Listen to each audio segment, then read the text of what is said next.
Hi everyone! Welcome to the Empath Arc. It's another love reading, timeless and general. Take what resonates lang po. Maybe some part of the reading makaresonate kayo, some part of it hindi. Totally makaresonate or totally hindi. Iba't ibang mga energies, iba't ibang mga connections, love stories.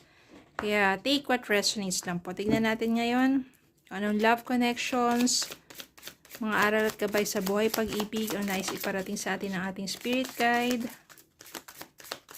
Tatalunan na naman ng mga malalakas na energies.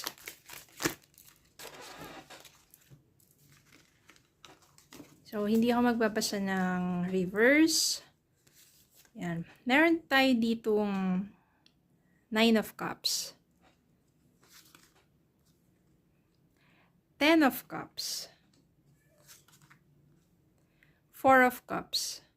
Malakas ang energy ng mga cups, mga water sign. The High Priestess. 7 of Pentacles. Page of Pentacles. Queen of Cups. 7 of Swords. And 6 of Swords.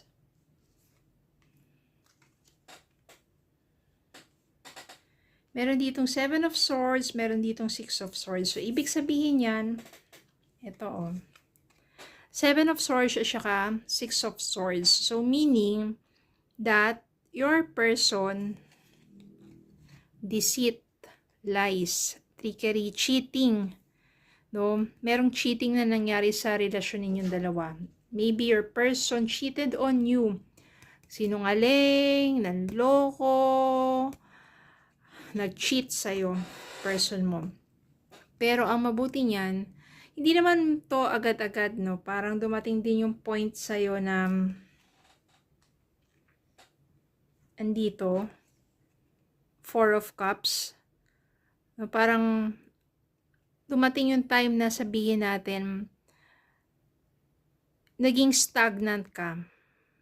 Naging stagnant ka, kakaisip dun sa person mo, kakaisip dun sa taong yon na iniwan ka, pero hindi mo alam meron pa ng someone na nag-o-offer sa'yo ng sabihin natin relationship, romantic relationship. Meron someone na merong concern sa'yo, may interest sa'yo, pero kakaisip mo dun sa taong yun, naging stagnant ka, no? Nire-refuse mo, ini-ignore mo yung ibang tao. But eventually, tuluyan na talaga, nawala na kayo ng communication, at hindi na talaga masasabing magkakayos pa. Nakapag-decide ka na this is the healing process for you and you have decided to move forward. Parang gusto mo nang, ito kasi yung parang from that relationship going to a calmer water. Parang going to a place na kung saan mas magiging mas peaceful. Ibig sabihin yan, you are decided to move forward with your life. No? Maganda dito kasi, nagkaroon ng mga opportunity sa'yo. Nagkaroon ng solid beginnings dito. Ayan o.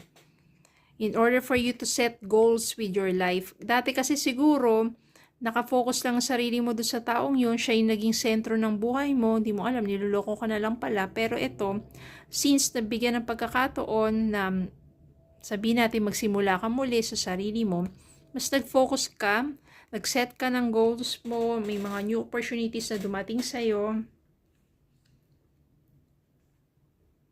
Kung ano man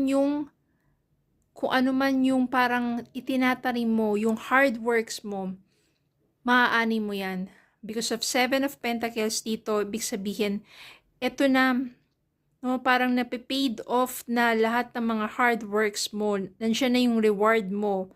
Maaani mo na kung ano man yung itinanim mo. At hindi lang yon. Yung High Priestess dito, naging mas malakas yung iyong spiritual insight. No, naging stable ka pagdating sa emotions kasi mas naging matatag ka eh. Yung naramdaman mo sakit dito sa taong to makes you become more stronger and is more spiritually, sabihin natin, nagkaroon ka ng more spiritual strength. No, malakas na rin ang intuition mo. You become mature, emotionally mature, pero hindi pa rin nawawala sa iyo yung pagiging loving mo. No, at darating talaga yung tamang romance para sa iyo, which is mangyayari na nga dahil lumabas dito yung 9 of Cups. Ibig sabihin yan, no, yung dreams mo unti-unti na mapufulfill, magkakaroon ng fulfillment. You will have satisfaction pagdating sa life and pagdating sa love. Kasi you will find someone, nandun yung true happiness mo. Magkakaroon or mamimit mo yung someone na kung saan bubuo kayo ng pamilya.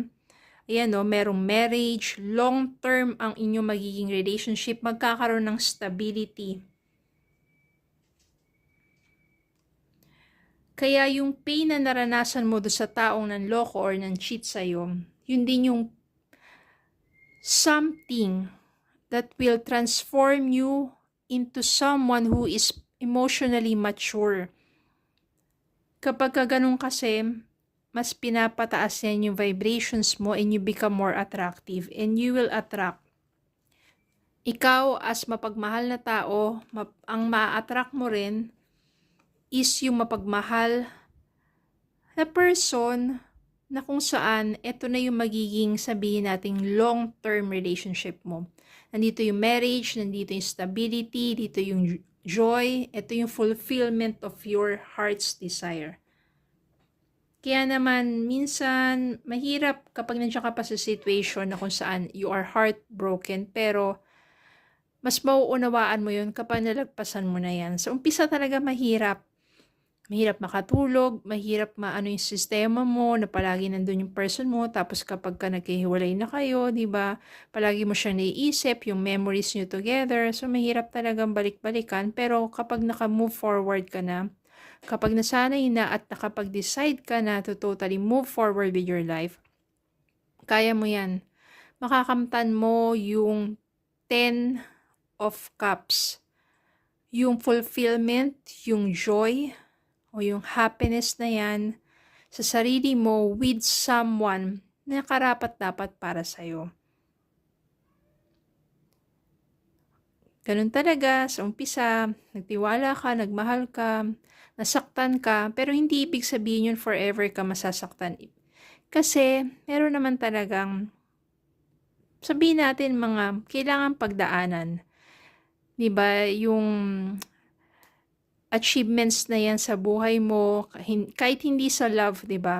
Yung mga pagod, pagpupursige, yung hirap, mas matamis yung paglasap ng tagumpay kapag nagdaan ka muna sa ganong mga pain or yung hardship.